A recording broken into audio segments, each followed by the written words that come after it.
തനത് വിഭവ സമാഹരണത്തിന് പുതിയ മാർഗങ്ങൾ കണ്ടെത്തിയേ മതിയാകൂ എന്നും അതിനെ CPMന്റെ നയം മാറ്റമായി ചിത്രീകരിക്കേണ്ടതില്ലെന്നും മുൻ ധനമന്ത്രി തോമസ് ഐസക്. സേവനങ്ങൾക്കുള്ള ഫീസ് വർധനവിൽ വർഷങ്ങൾക്ക് മുൻപാണ് CPM സമരം ചെയ്തതെന്നും ഇപ്പോൾ കാലഘട്ടവും സാഹചര്യവും മാറിയെന്നും തോമസ് ഐസക് അമൃത വാർത്തകളോട് പറഞ്ഞു. ഇന്നിപ്പോൾ എല്ലാവരും ഏറ്റവും അധികം കാത്തിരിക്കുന്നത് ഈ വികസന നയരേഖയുമേൽ ചർച്ച, വിശദമായ ചർച്ചയാണ്. രാവിലെ മുതൽ വൈകിട്ട് വരെയുള്ള ചർച്ച. ഇപ്പോൾ ജില്ലാ കമ്മിറ്റികളൊക്കെ എന്ത് നിലപാട്, അതിന് ഏറ്റവും ശ്രദ്ധേയമാകുന്നത് ഈ നയങ്ങളിലൊക്കെ പ്രകടമായ മാറ്റമെന്ന രീതിയിലാണ് ഇതിന് ഈ വികസന നയരേഖയിന്മേൽ വിമർശനമൊക്കെ വരുന്നത്.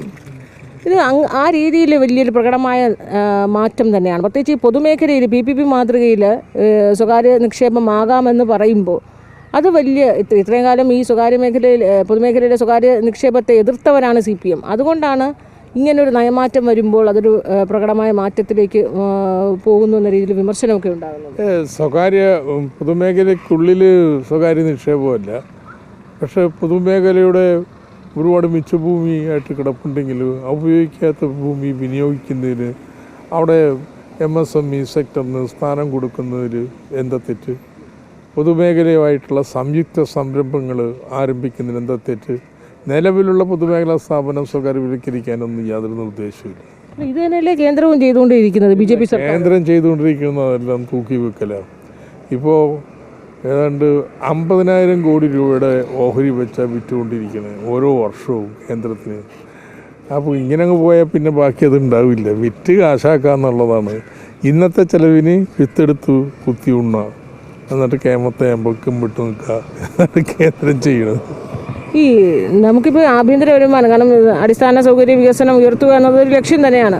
ഇപ്പോൾ ഈ കിഫ്ബിയൊക്കെ ഈ രീതിയിൽ അതിൻ്റെ ഒരു സാമ്പത്തിക പ്രതിസന്ധിയിലൊക്കെ ഇങ്ങനെ നിൽക്കുമ്പോൾ അത് തനത് വിഭവ സമാഹരണം തന്നെയാണ് ലക്ഷ്യമിടുന്നത്. പക്ഷേ അതിന് ഈ സെസ്സൊക്കെ ചുമത്തി അങ്ങനെ വരുന്നു, ഒരു സാമ്പത്തിക വരുമാനത്തിൻ്റെ അടിസ്ഥാനത്തിൽ കാറ്റഗറൈസ് ചെയ്യുന്നു, അതിനുശേഷം പ്രത്യേക ചാർജ് ഈടാക്കുന്നു എന്ന രീതിയിൽ അത്തരം നിർദ്ദേശങ്ങളൊക്കെ ഉണ്ട്.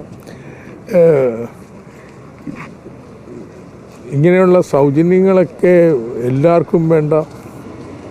അത് ഇന്നത്തെ കാലത്ത് പാവപ്പെട്ട് വെച്ച് കൊടുക്കണം, പണക്കാരനെന്തിനാ കൊടുക്കണേ?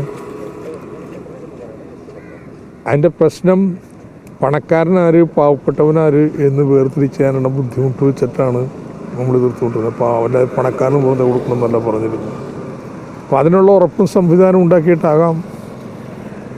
അത് ഇപ്പോൾ യൂസർ ഫീയെക്കുറിച്ച് കിഫ്ബി റോഡുകളിലുമൊക്കെ പറയുന്നു. എന്തുകൊണ്ട് അങ്ങനെ വേണ്ടി വന്നേ?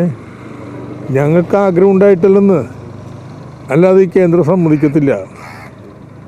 കിഫ്ബി എടുത്ത വായ്പകൾ ഇത് 2016 മുതലേ 2020 വന്നാൽ പറയണേ, 2016 മുതൽ നിങ്ങളെടുത്ത വായ്പകളൊക്കെ സർക്കാരിൻ്റെ വായ്പയായിട്ടാണ് കണക്ക് കൂട്ടുന്നത്, കൂട്ടിയില്ല.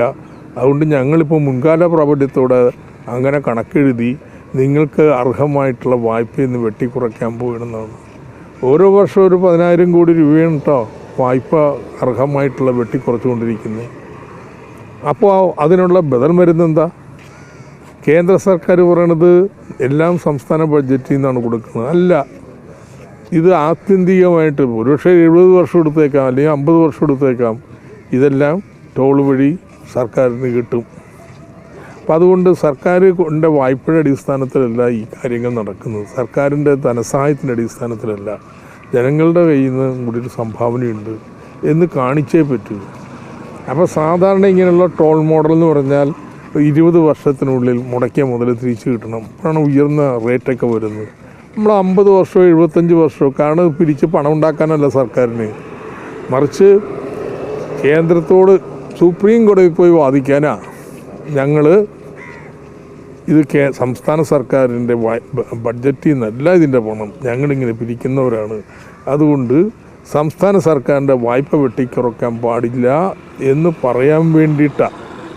ഇത് അത്തരത്തിൽ കേന്ദ്രം ഒരു നമ്മളെ വഴിമുടക്കാൻ ഒരു നിലപാടെടുക്കുമ്പോൾ പുതിയ വഴി തുറക്കാൻ നമ്മളൊരു നിലപാടെടുക്കും. ഈ ഒരു ഫൈറ്റ് വേണം കാണാനായിട്ട്.